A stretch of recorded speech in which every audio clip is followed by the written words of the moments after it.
Hello there.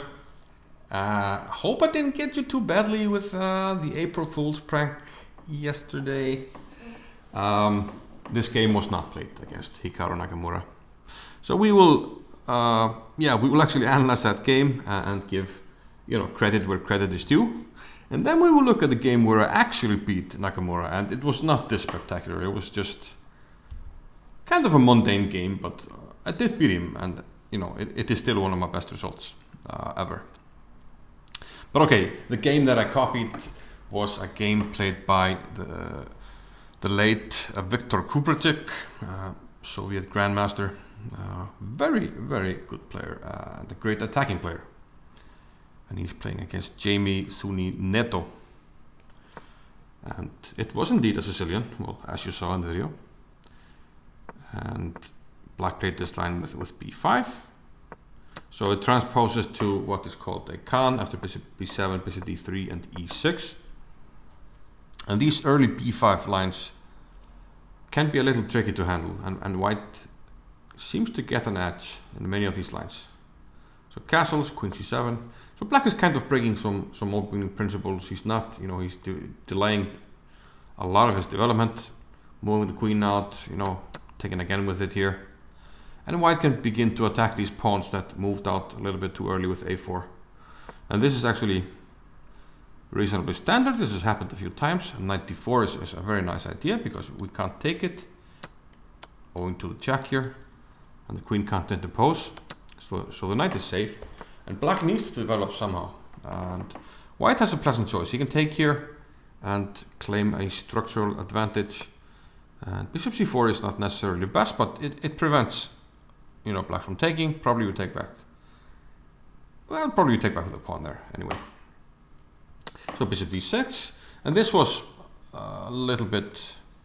I did not understand why bishop d6 and then bishop c5. But okay, that happened, and now white started a very nice sequence with bishop to h6. Black takes it, we take on f6. He castled, and now this operation with the bishop, owing to the fact that the queen doesn't have any squares after takes, the pawn is protected, the knight is covering these, this is taken by the pawn on the rook, only d6 is available, and now we discover attack the queen. And after this, we can play the spectacular move, bishop takes g7. I mean, black has to take it, otherwise he's just lost because of material. And now we attack this. And there's no good way to prevent this. d6 was played in the actual game. If we try to hold on like this, then maybe just e5 is good. We're threatening rook d6, cutting off the queen.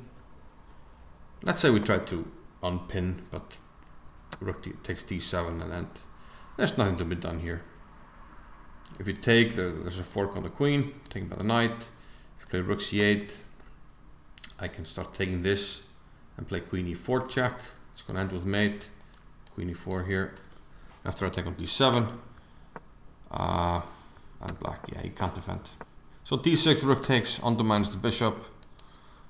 Black played queen g5 here, but knight d5 blocked the queen. And now there's no defense. We're gonna mate on a7. We blocked the defense, and this is where the actual game ended. But in the prank video, I added the move bishop takes c6 and queen takes c6. I think I added it just because I had this clip with it just takes. So that was the whole point. But we did actually play me against Nakamura. This was in 2015. So that's we're closing in on 6 years since this game happened. But the story was I wasn't really playing. I was just minding my own business, and all of a sudden I got a challenge in the live chess, and Hikaru challenged me. And at that time, chess.com wasn't as big as it is now, so I was one of the top players online. So he challenged me. He was fresh off a match against Yakov Norovic, and I think Yakov beat him, so he was a little bit on tilt and he needed somebody to beat up on, so he played d3 on the first move. He likes to play this system where he fianchettos, so this is nothing unusual for Nakamura online. He unsettles the bishop, and he plays kind of a King's Indian with colors reversed. I like to play sometimes like this, basically playing like I'm playing the white pieces, playing the English opening. So that was what I was aiming for here. He played a3, I castled, rook b1, and I decided to stop any advance with b4 by playing a5. And now he switched around, played a4, trying to secure the square. I was slightly worried I might have messed up positionally a little bit, but I played rook b8, intending maybe just to play b5 and put pressure down the b file. He played c3, bishop d7, e4, and here I went with this idea of b5. He takes, and yeah, I'm not sure about the viability of this. I mean, his knight will be very strong here on c4 if he times it correctly. Bishop f1, I didn't want to get, well, in the line of fire, so we moved back. Now I played h3, and I played this unusual knight e8. I wanted to open the diagonal, and I guess I was intending maybe some Benko type maneuver, put the knight here, put some pressure on the queen side. But here he made an unusual blunder, and he played knight c4. And that unprotects the rook, and yeah, shows one idea of this strange knight e8 move. I can just take the pawn, and that's what I did. So slightly unusual. So maybe he played, I can't remember if he played that too fast, but he blundered this pawn here. And now my position, of course, is very good. I'm up a pawn. But this is Nakamura, and he plays really fast. He puts a lot of pressure on you on the clock. And being up a pawn against Nakamura, that's not enough. And you start to feel the heat when he plays fast, and he's very resourceful. So obviously I was not, I was still, fully focused, trying to do all I can to maximize my chances. So bishop d2, putting pressure on my pawn. I defend it, bishop c3. I decide to get the knight back here. He plays e5 and knight d5.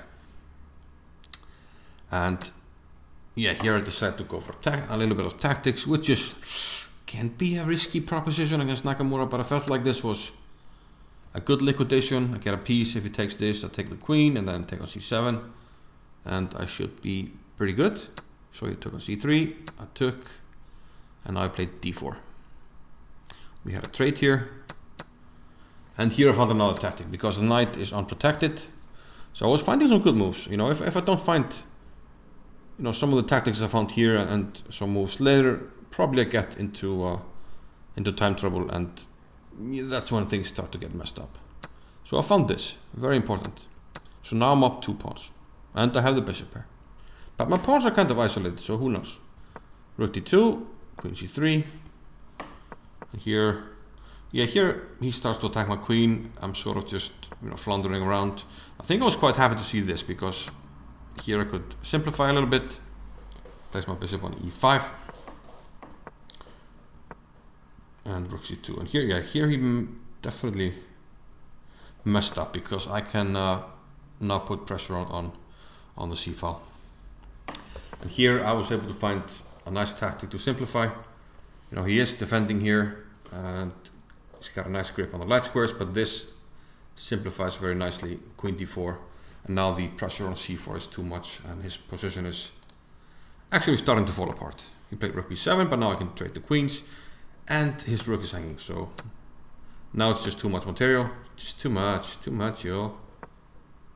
And now I just want to simplify, put the rook behind the pawn, push it. I was very short on time, so I had to make some fast moves here, and he's just trying to put pressure on me by playing fast, but I was able to keep my composure and then take this and take the bishop, and my pawn will simply advance. He played f6 and resigned after bishop takes f6. Well, I can't remember if he resigned or disconnected, but I made him rage quit. So yeah, that was definitely my best win. The highest rated player that I have beaten online for sure, and yeah, I mean he's one of the best blitz players in the world. I think he has the current #1 blitz rating in the world. He routinely has the highest ratings online, so obviously my best sculpt. But yeah, this was the time that I actually beat Nakamura. The game Cooper against Neto. not so much the way I beat him. That would be pretty epic, but not this time around. So I hope you enjoyed the April Fool's prank, and here's my explanation. And apology if it was too much, but yeah, I do enjoy these pranks, so you'll have to tolerate that on this channel, especially this one time per year. So thanks for watching, and I'll see you. Bye bye.